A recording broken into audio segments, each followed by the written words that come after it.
한국에는 콘크리트 건물만 있는 거 아니야? 여기 이탈리아에서 음식 연구가로 일하는 한 여성이 있습니다. 평소 동아시아 하면 일본과 중국 말고는 갈 이유가 없다고 하던 이 여성은 친구들과 함께 돌연 한국행 비행기를 탔다고 하는데요. 대체 무슨 일이 있었던 걸까요? 오늘의 사연 지금 시작합니다. 안녕하세요. 제 이름은 에밀리아예요. 저는 이탈리아의 유명한 도시 베로나에서 자랐어요. 매일 아침 저는 우리 집의 정원에서 나는 향긋한 허브 향기에 눈을 뜨곤 했죠. 햇살이 제 침실 창문을 통해 들어와 제 얼굴을 따뜻하게 비추고 있었어요. 예전에 부모님과 조부모님도 같은 경험을 하셨을 거예요. 저는 음식 연구가예요. 다양한 음식과 요리법을 연구하는 일을 하고 있죠. 우리 가족은 대대로 내려오는 전통 이탈리아 레스토랑을 운영하고 있었어요. 언젠가는 제가 이 레스토랑을 물려받아야 하기 때문에 음식을 연구하고 있었죠. 이 책임감은 마치 돌이 가득 찬 큰 배낭을 메고 있는 것처럼 무겁게 느껴지고 있었죠. 마음 깊은 곳에서는 항상 여행을 하며 다른 문화에 대해 배우고 싶었어요. 하지만 한국이요? 방문하고 싶은 나라 목록에도 없었어요. 한국은 그냥 높은 빌딩들과 차가운 사람들 뿐이야 라고 친구 루치아와 마르코에게 여행 계획을 세우면서 말하곤 했죠. 따뜻함이나 영혼이 없어. 그냥 철과 콘크리트 뿐이라고. 마르코는 고개를 끄덕이며 동의하고 있었어요. 한국은 그냥 현대적인 도시일 뿐이야. 전통적이거나 예술적인 볼거리가 없어. 루치아는 막 일본에서 돌아왔는데 불편한 이야기들을 들려주고 있었죠. 편의점에서 성인 잡지를 봤다거나 공공장소에서 다른 불편한 것들을 봤다고 했어요. 이런 이야기들이 아시아 국가 여행에 대해 더 걱정하게 만들고 있었어요. 그리고 중국에서 외국인들이 위험에 처한다는 무서운 뉴스도 들려왔어요. 카지노 근처에서의 싸움 영상도 있었고, 심지어 외국 기자들이 다치는 일도 있었대요. 동양은 제 마음속에서 빠르게 매력을 잃어가고 있었죠. 저는 부엌 테이블 앞에 앉아 휴대폰으로 여행 웹사이트를 훑어보고 있었어요. 일본의 고대 사원들, 중국의 만리장성, 태국의 열대 해변 사진들이 화면을 가득 채우고 있었죠. 한 번도 한국을 검색해 본 적이 없었어요. 우리는 일본이나 중국 중에 하나를 선택해야 해. 마르코가 어느 저녁 제 아파트에 모였을 때 말했어요. 지도와 여행책들이 식탁을 덮고 있었죠. 잘 모르겠어. 루치아가 긴 검은 머리 따은 것을 돌리며 말하고 있었어요. 일본에서 좀 불편한 경험을 했거든. 저는 커피를 홀짝이며 이미 마음을 정했어요. 한 가지는 확실해. 난 한국에 안 갈 거야. 그냥 차갑고 기계적인 도시일 뿐이고 예의도 없고 볼 것도 특별한 게 없어. 저는 절대 한국 땅을 밟지 않을 거라고 확신하고 있었어요. 절대로요. 하지만 인생은 우리를 놀라게 하는 방식이 있죠. 카페에서 일이 벌어졌어요. 우리는 여전히 일본과 중국 사이에서 고민하고 있었는데 어떤 여성이 우리에게 다가왔어요. 그녀의 미소는 따뜻했고 눈빛은 친절했죠. 실례합니다. 본인을 이타 항공 승무원이라 소개한 그녀가 말했어요. 우연히 대화를 엿들었는데요. 한국 방문은 고려해 보셨나요? 저는 거의 웃음이 나올 뻔했어요. 한국이요? 왜 거기에 가야 하죠? 한국은 높은 빌딩과 차가운 거리만 있는 곳이 아니에요. 그녀가 설명하고 있었어요. 외국 여행객들에게 가장 안전한 곳 중 하나예요. 대중교통도 아주 훌륭하고 모든 것이 잘 정리되어 있죠. 그녀의 목소리에서 무언가가 저를 멈추게 했어요. 제가 너무 불공평했나요? 너무 편파적이었던 걸까요? 그날 밤 제 방에서 저는 잠을 이루지 못하고 있었어요. 중국에서 커지는 안전 문제에 대해 계속 생각하고 있었죠. 외국인들이 공격받는다는 보도가 저를 깊이 불안하게 만들고 있었어요. 노트북을 열고 처음으로 한국 여행이라고 검색했어요. 나타난 이미지들이 저를 놀라게 했죠. 현대적인 건물들뿐만 아니라 아름다운 궁전들, 화려한 축제들, 그리고 맛있어 보이는 음식들이 보였어요. 두근거리는 심장과 떨리는 손으로 저는 모든 것을 바꿀 결정을 내렸어요. 아시아나 항공의 서울행 티켓을 예약했죠. 내가 이걸 하고 있다니 믿을 수 없어 결제를 확인하며 혼잣말을 하고 있었어요. 다음 날 아침 저는 루치아와 마르코에게 제 결정을 알렸어요. 그들의 놀란 표정이 제 감정을 그대로 반영하고 있었죠. 진심이야? 마르코가 파란 눈을 크게 뜨고 놀라며 물었어요. 그냥 느낌이 있어. 저는 오랫동안 무시해왔던 이 나라에 대해 갑자기 끌리는 느낌을 설명할 수 없었어요. 가방을 싸면서 의심이 마음속으로 스며들었어요. 만약 한국에 대한 모든 부정적인 생각들이 사실이라면 어떡하죠? 만약 정말로 제가 상상했던 차갑고 불친절한 곳이라면 어떡하죠? 그 비행기에 탑승하는 것이 단지 한국을 보는 방식뿐만 아니라 나 자신과 전체 세계를 보는 방식을 바꿀 여정의 시작이 될 줄은 전혀 몰랐어요. 비행기가 서울을 향해 내려가기 시작했고 시간이 갈수록 제 심장은 더 빠르게 뛰고 있었어요. 창밖을 내다보니 아래로 거대한 도시가 펼쳐져 있었죠. 높은 빌딩들이 하늘을 향해 솟아 있었지만 그 주위로는 도시를 보호하는 팔처럼 감싸고 있는 아름다운 산들이 보였어요. 제 배가 긴장으로 조여들고 있었어요. 제가 대체 무슨 일에 발을 들인 걸까요? 비행 중에 저는 이상한 점을 발견했어요. 승무원들은 완벽한 유니폼을 입고 객실을 효율적으로 돌아다니고 있었는데 서비스 방식에서 예상치 못한 무언가가 있었죠. 그들은 입으로만이 아니라 눈으로도 미소 짓고 있었어요. 식사를 건넬 때도 그냥 쟁반에 던지듯 놓는 게 아니라 작은 인사와 함께 정성스럽게 내어주고 있었죠. 제가 예상했던 차가운 서비스가 아니었어요. 비행기에서 제 옆자리에는 나이 드신 할아버지가 앉아 계셨어요. 그분의 머리카락은 은빛이었고 얼굴에는 오랫동안 웃어온 흔적인 깊은 주름이 있었죠. 한국 처음 오시나요? 그분이 물어보셨어요. 영어에 강한 스페인 억양이 있었지만 쉽게 이해할 수 있었어요. 저는 고개를 끄덕였어요. 이 낯선 분에게 제 부정적인 생각들을 모두 말하고 싶지 않았거든요. 놀라실 거예요. 그분이 아는 듯한 미소로 말씀하셨어요. 한국은 외국인들이 기대하는 것과 매우 다르니까요. 저는 그냥 공손하게 미소 지으며 다시 창밖을 바라봤어요. 아직 설득되지 않고 있었죠. 인천공항에 도착했을 때 저는 혼란과 무질서를 각오하고 있었어요. 하지만 대신 제가 들어선 곳은 마치 공상과학 영화 세트장 같았어요. 바닥은 너무 깨끗해서 위에 불빛을 반사하고 있었고 여러 언어로 된 표지판들이 수암을 찾는 곳, 교통, 출구를 명확하게 가리키고 있었어요. 공항 직원들은 영어를 제한적으로 구사했지만 손짓과 미소로 기차역을 찾는 길을 안내해주고 있었죠.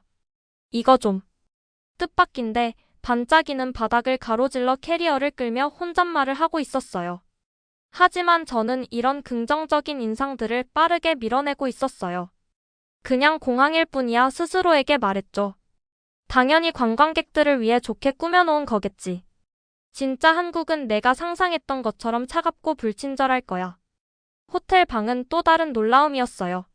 루치아가 일본에서 겪었다고 한 불편한 경험과 달리 제 한국 호텔 방은 깨끗하기 그지없었죠. 침대에는 바삭바삭한 하얀 시트가 깔려 있었고 조심스럽게 영어로 쓴 환영 메모가 포장된 쿠키가 올라간 작은 접시와 함께 책상 위에 놓여 있었어요. 욕실에는 필요할 수 있는 모든 세면 도구가 바구니에 깔끔하게 정리되어 있었죠. 부드러운 이불 위로 손가락을 미끄러뜨리며 창밖의 도시 불빛을 바라보고 있었어요. 잠시 동안 제 편견의 벽에 금이 가는 느낌이 들었죠. 하지만 저는 그 금을 빠르게 메우고 있었어요. 그냥 겉모습일 뿐이야 스스로에게 말했어요. 내일이면 진짜 한국을 보게 될 거야. 다음 날 아침 호텔 로비에서 마르코와 루치아를 만났어요. 우리는 함께 도시를 탐험하기로 했죠. 지하철을 타보자. 항상 실용적이고 조직적인 마르코가 제안했어요. 여기 나와 있는데 매우 효율적이래. 우리 호텔 근처 지하철역은 깨끗하기 그지없었어요. 선명한 지도에는 다양한 색깔로 모든 노선이 표시되어 있었죠. 영어 옵션이 있는 기계에서 카드로 된 티켓을 샀어요. 기차를 기다리는 동안 모든 것이 얼마나 질서정연한지 눈에 띄었어요. 밀치고 떠밀고 하는 것 없이. 사람들은 깔끔한 줄로 서 있었죠. 기차 안에서 제주의를 끄는 일이 있었어요. 노인 여성 한 분이 들어오자마자 3명의 젊은이들이 즉시 일어나 자리를 양보하고 있었어요. 그 여성은 작은 인사와 함께 자리를 받았고 젊은이들도 다시 인사를 했죠. 이 작은 상호작용이 저를 잠시 멈춰 서게 했어요. 제가 예상했던 것과는 달랐거든요. 모든 게 얼마나 질서정연한지 봐, 마르코가 감탄하며 말했어요. 조직적이고 논리적인 성격이라 이런 구조를 높이 평가하고 있었죠. 항상 친근하고 외향적인 루치아는 언어 장벽에도 불구하고 이미 현지인들과 대화를 시도하고 있었어요. 모두가 너무 도움이 돼. 그녀가 외쳤어요. 다른 곳들에 대해 들었던 것과는 전혀 달라. 저는 조용히 있으면서 여전히 이런 긍정적인 인상들에 저항하고 있었어요. 점심으로 우리는 전통 한국 식당을 찾았어요. 메뉴에는 그림이 있어서 주문하기가 더 쉬웠죠. 저는 안전하고 익숙해 보이는 구운 고기 요리를 가리켰어요. 음식이 도착했을 때 저는 충격을 받았어요. 우리 테이블이 갑자기 우리가 주문한 고기 외에도 적어도 10가지의 작은 접시들로 가득 차 있었거든요. 다채로운 야채들, 이상한 냄새가 나는 발효된 것들, 그리고 제가 무엇인지조차 알 수 없는 음식들이 테이블을 덮고 있었어요. 이거 다 주문한 적 없는데 제가 인상을 쓰며 마르코에게 말했어요. 추가 요금을 부과하려는 거야. 제가 서버에게 항의하려던 참에 옆 테이블에 한국인 남성이 몸을 기울여 왔어요. 그는 완벽한 영어를 구사했죠. 이것들은 반찬이에요.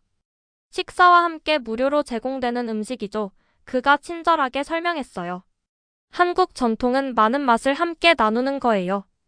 다 한번 드셔보세요. 창피함에 얼굴이 뜨거워지고 있었어요. 얼마나 빨리 부정적인 결론을 내렸는지. 그에게 감사를 표하고 테이블로 돌아왔어요. 이제 작은 접시들이 속임수가 아닌 선물로 보이기 시작했죠. 그날 저녁 호텔 침대에 누워 천장을 바라보고 있었어요. 하루 종일 제 기대와 맞지 않는 작은 순간들이 있었죠. 깨끗한 지하철, 자리를 양보하는 젊은이들, 점심에 무료로 제공된 반찬들.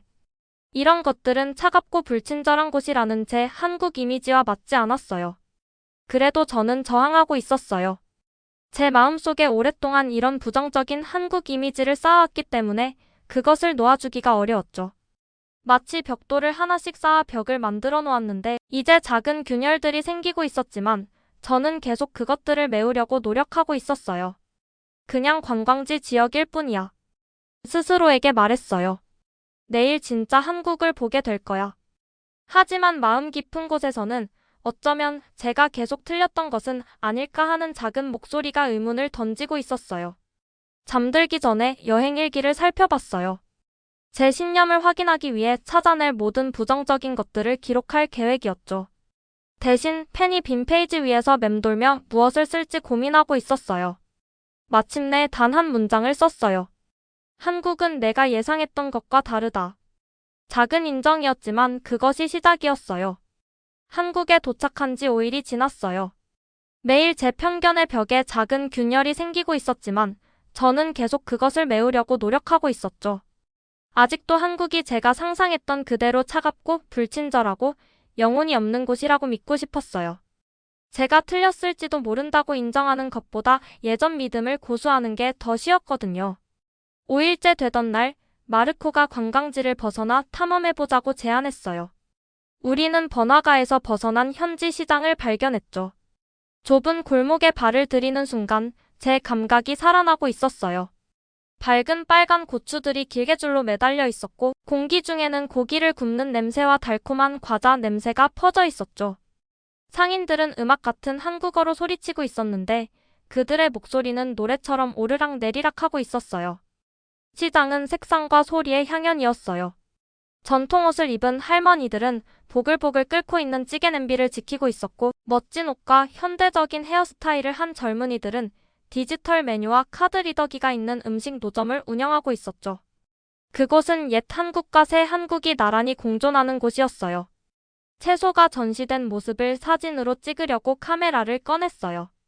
너무 생생하고 아름답게 배열되어 있어서 마치 예술 작품처럼 보였거든요. 완벽한 장면을 담으려고 너무 집중하고 있었기 때문에 늦을 때까지 중요한 것을 알아차리지 못했어요. 제 지갑이 없어졌어요. 그냥 지갑이 아니라 돈, 신용카드, 여권, 호텔 키카드가 들어있는 지갑이었죠. 심장이 빠르게 뛰기 시작했고 손이 차갑고 땀이 나고 있었어요. 도둑 맞았어. 목구멍에서 공포가 치밀어 오르며 루치아와 마르코에게 헐떡였어요. 여기가 안전하지 않다는 걸 알고 있었어. 마르코는 즉시 문제 해결 모드로 전환했어요. 그의 파란 눈은 군중을 살피며 가늘어지고 있었죠. 경비원이나 경찰을 찾자 그가 단호하게 말하며 사람을 찾고 있었어요. 하지만 우리가 움직이기도 전에 채소 가판대 뒤에서 우리를 지켜보고 있던 한 할머니가 다가왔어요. 그녀의 얼굴은 마른 사과처럼 깊게 주름져 있었고 등은 약간 구부러져 있었죠. 파란색과 보라색 계열의 전통 한복을 입고 있었어요.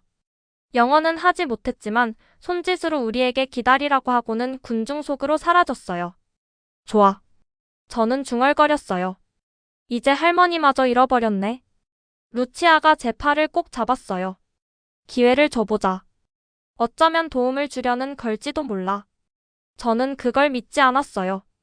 제 마음속에서는 이것이 제가 한국에 대해 알고 있다고 생각했던 모든 것을 확인시켜주는 것 같았죠. 저는 신분증도 돈도 없이 고립된 외국인이 되어버렸어요. 긴 10분이 지났어요. 한자리에 서 있느라 발이 아프고 걱정 때문에 입안이 마르게 느껴지고 있었죠. 이제 경찰을 찾자고 주장하려던 참에 할머니가 돌아왔어요. 혼자가 아니었죠. 깔끔한 옷을 입은 젊은 남자가 그녀 옆에서 걷고 있었어요. 우리에게 다가와서 약간 허리를 숙였죠. 그의 영어는 명확하고 자신감 있었어요. 안녕하세요. 저는 시장 근처에서 식당을 운영하는 김민호입니다. 그가 말했어요. 김순자 할머니께서 김치 가판대 옆에서 지갑을 떨어뜨린 것을 보셨어요. 그는 제 지갑을 내밀었어요. 이탈리아 국기 열쇠고리가 달린 제 밝은 빨간색 지갑이었죠. 지갑을 받으며 손이 떨리고 있었어요. 빨리 안을 확인했어요. 아무것도 없어지지 않았어요. 지폐 한 장, 카드 한 장도 없어지지 않았죠. 모든 것이 제가 두었던 그대로였어요. 당신이 찾으셨어요? 저는 일어난 일을 믿을 수 없어 말을 더듬고 있었어요. 민호는 미소 지었어요. 김 할머니께서 사진을 찍으실 때 가방에서 지갑이 떨어지는 것을 보셨어요. 낯선 나라에서 놀라실까봐 걱정하셔서 저에게 도움을 청하셨죠. 김 할머니, 그 할머니는 고개를 끄덕이며 제 손을 토닥였어요. 우리는 언어를 공유하지 않았지만 그녀의 친절한 눈빛이 많은 것을 말해주고 있었죠. 서울에서는 잃어버린 물건이 거의 항상 돌아옵니다. 민호가 분명한 자부심으로 설명했어요. 그것이 우리의 방식이에요. 우리는 서로와 우리 방문객들을 돌보는 것을 믿습니다. 감정의 목소리가 두껍게 변하며 두 분께 여러 번 감사 인사를 드렸어요. 김 할머니는 가판대로 돌아가기 전에 작은 떡꾸러미를 제 손에 쥐어주셨어요. 민호는 우리가 호텔로 돌아가는 방법을 알고 있는지 확인한 후 인사하고 떠났어요. 그날 밤 잠을 이룰 수 없었어요.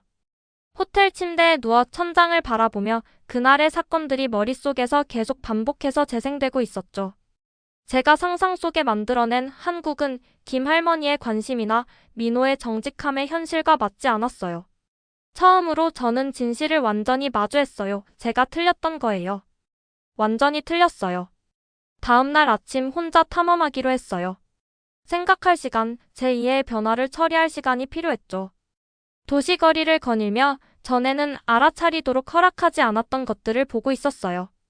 가게 주인들이 진열품을 정돈하는 세심한 방식, 사람들 간의 부드러운 상호작용, 전통과 현대 혁신의 조화. 두 개의 높은 사무실 빌딩 사이에 자리 잡은 작은 전통 찻집에 끌렸어요. 분주한 도시 속의 평온한 공간처럼 보였죠. 안에는 나무와 허브 향기가 가득했어요. 배경에서는 부드러운 전통 음악이 연주되고 있었고요. 한 할아버지가 낮은 탁자에서 조심스럽게 차를 준비하고 계셨어요. 그의 움직임은 수십 년 동안 연습한 춤처럼 느리고 신중했죠. 손님들 사이사이에 그는 휴대폰을 확인하며 노래를 바꿨는데 그의 손가락이 놀라운 속도로 빠르게 화면을 쓸어 넘기고 있었어요. 그때 깨달았어요. 이것이 한국의 완벽한 모습이었어요. 제가 상상했던 한국이 아니라 제가 마침내 보도록 허락하고 있는 진짜 한국이었죠. 여기 전통과 기술이 함께 존재하고 있었어요. 충돌이 아니라 조화 속에서요. 그가 제 관심을 알아차리고 부드러운 손짓으로 저를 불렀어요. 우리는 서로의 언어를 말할 수 없었지만 그는 거의 1시간 동안 한국차를 제대로 즐기는 방법을 보여주셨어요. 그의 주름진 손은 차를 따를 때 우아하게 움직이고 있었고 그의 눈은 자신의 문화를 공유하는 기쁨으로 주름지고 있었죠. 차는 섬세하고 향기로웠어요. 전에 맛본 적 없는 맛이었죠. 마시면서 제 안에서 무언가가 바뀌는 것을 느꼈어요. 마치 벽이 무너지고 어두운 방으로 빛이 쏟아져 들어오는 것 같았어요. 저는 편견의 무거운 벽돌을 지니고 한국에 왔고 명확하게 보는 것을 방해하는 장벽을 쌓고 있었어요. 이제 그 벽돌들이 하나씩 무너져 내리고 있었죠. 제 판단이 한국에 대한 것만이 아니었다는 걸 깨달았어요. 그것은 저 자신에 관한 것이었어요. 저는 낯선 것을 너무 두려워하고 최악을 믿기가 너무 빨랐기 때문에 아름답고 진실된 무언가를 경험할 뻔한 것을 놓칠 뻔했어요. 그날 저녁 저는 마르코와 루치아를 만나 저녁 식사를 했어요. 우리는 셰프가 테이블에서 요리하는 작은 식당을 찾았죠. 불꽃이 튀고 셰프의 칼이 번쩍이며 아름답고 맛있는 식사를 만들어내는 동안 저는 제 깨달음을 친구들과 나누고 있었어요. 나 한국에 대해 잘못 알고 있었어. 제가 인정했어요. 내가 알고 있다고 생각했던 모든 것은 두려움과 무지에 기반한 거였어. 마르코는 생각에 잠겨 고개를 끄덕였어요. 나도 그걸 알아차렸어. 여기에 효율성은 차가운 게 아니야.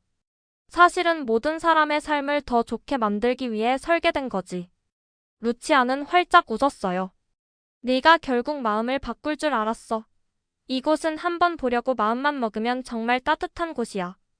별과 네온 불빛이 가득한 하늘 아래 호텔로 걸어가면서 며칠 만에 처음으로 몸이 가벼워진 느낌이 들었어요. 편견을 내려놓는 것의 멋진 점은 제가 발견하고 있었던 것처럼 그것이 기쁨과 연결, 진실을 위한 공간을 만든다는 거예요. 한국은 단지 제 여행 계획을 바꾸는 게 아니었어요. 저를 바꾸고 있었죠. 한국에서의 마지막 일주일은 아름다운 꿈처럼 지나갔어요. 편견이 사라지니 모든 것을 새로운 눈으로 보고 있었죠. 색상들은 더 선명하게 보였고 음식은 더 맛있게 느껴졌으며 사람들의 미소는 더 따뜻하게 다가왔어요. 한국이 변한 게 아니라 제가 변했던 거예요. 마르코와 루치아와 하루 떨어져 있기로 했어요. 한국 요리에 대해 더 배우고 싶었거든요. 베로나의 집에는 우리 가족 레스토랑이 저를 기다리고 있었어요. 예전에는 그걸 무거운 책임으로만 여겼는데 이제는 더 많은 것이 될 수 있을지 궁금해하고 있었죠. 새로운 아이디어와 맛을 가져올 수 있는 공간으로요. 영어로 진행되는 한국 요리 체험을 찾았어요. 주방은 반짝이는 조리대와 그릇에 가지런히 담긴 다채로운 재료들로 깨끗하기 그지없었죠. 여러 나라에서 온 10명의 학생들이 조리대 앞에 서서 한국 요리에 대해 호기심을 품고 있었어요. 하선미라는 이름의 요리사는 따뜻한 미소로 우리를 맞이했어요. 그녀의 숙련된 손은 각 단계를 시연하며 빠르게 움직이고 있었죠. 우리는 비빔밥 만드는 법을 배웠어요. 채소, 고기, 그리고 매콤한 소스가 들어간 다채로운 요리였죠. 한국 요리에서는 5가지 색과 5가지 맛의 균형을 맞춥니다. 선미 씨가 설명했어요. 빨강, 초록, 노랑, 하양, 그리고 검정. 맵고 달고 시고 쓰고 짠맛. 이 조화가 요리를 아름답고 맛있게 만들죠. 그릇에 재료들을 섞으면서 이탈리아 요리에 대해 생각하고 있었어요. 우리도 균형과 신선한 재료를 중요시했죠. 우리도 음식을 통해 사랑을 표현했고요. 수천 마일 떨어진 이 문화들이 이런 아름다운 연결고리를 공유하고 있었어요. 음식은 보편적인 언어로 말합니다. 선미 씨가 제 비빔밥을 맛보며 말했어요. 음식은 역사, 가족, 그리고 정체성을 담고 있죠. 그녀의 말이 제 마음속 깊은 곳을 건드렸어요. 베로나에 있는 우리 가족 레스토랑에 대해 생각했죠. 각 요리가 우리의 역사와 전통에 대한 이야기를 어떻게 담고 있는지에 대해서요. 처음으로 한국 요리와 이탈리아 요리 사이의 명확한 연결고리를 보았어요.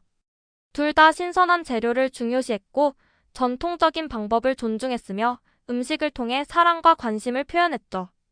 그날 저녁 수업에서 만든 간식을 마르코와 루치아에게 나눠주기 위해 가져왔어요.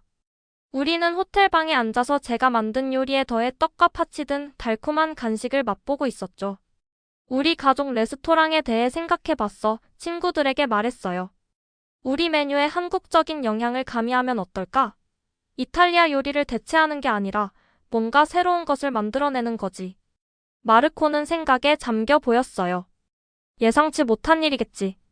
하지만 내가 한국 요리에서 본 세심함과 정확성은 이탈리아 요리에도 잘 적용될 것 같아.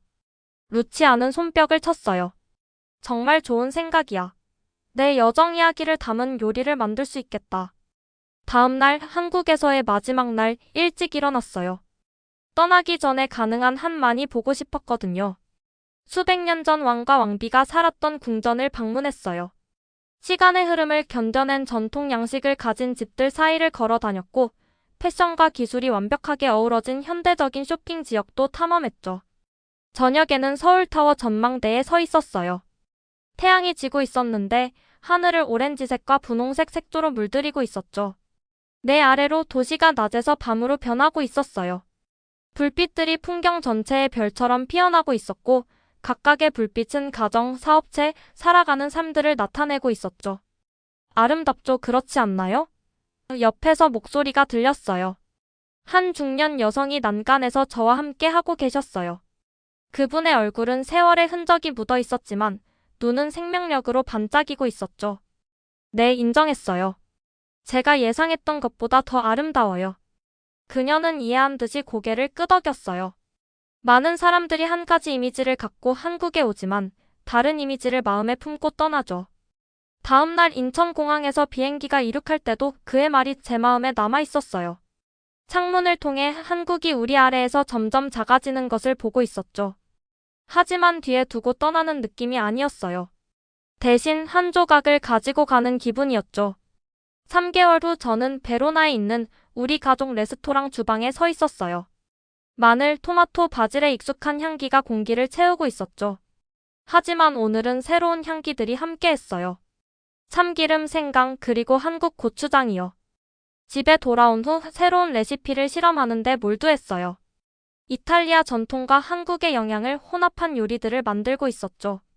한국식 불고기에서 영감을 받은 소스의 파스타, 김치의 상큼한 맛을 가미한 리소토, 녹차를 우려낸 젤라또 등이요. 오늘은 특별한 날이었어요. 우리는 처음으로 이 새로운 요리들을 메뉴에 추가하고 있었죠. 긴장되면서도 설레고 있었어요. 우리 단골 손님들이 이 새로운 맛을 받아들일까요? 제가 만들려고 하는 것을 이해할까요? 첫 시험은 베르타 아주머니, 우리의 가장 오래된 손님이 제세 요리 중 하나를 주문했을 때 왔어요. 한국식 만두에서 영감을 받은 재료로 채운 라비올리였죠. 그녀가 첫 입을 먹을 때 주방 문에서 불안하게 지켜보고 있었어요. 그녀의 얼굴에는 놀라움 그리고 기쁨이 나타났죠. 그녀가 저를 불렀어요.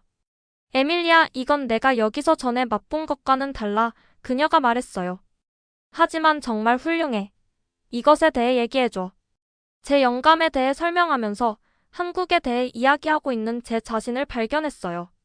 색과 생명력으로 가득한 시장들, 전통과 혁신의 조화, 잃어버린 지갑을 돌려준 낯선 이들의 친절함에 대해서요.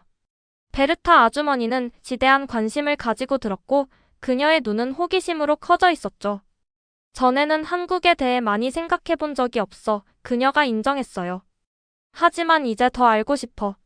그날 저녁 레스토랑이 문을 닫은 후 저와 부모님은 와인 한 잔과 함께 앉아 있었어요. 그날 밤은 성공적이었죠. 많은 손님들이 새 요리를 시도했고 대부분이 좋아했어요. 네가 특별한 것을 가지고 왔구나.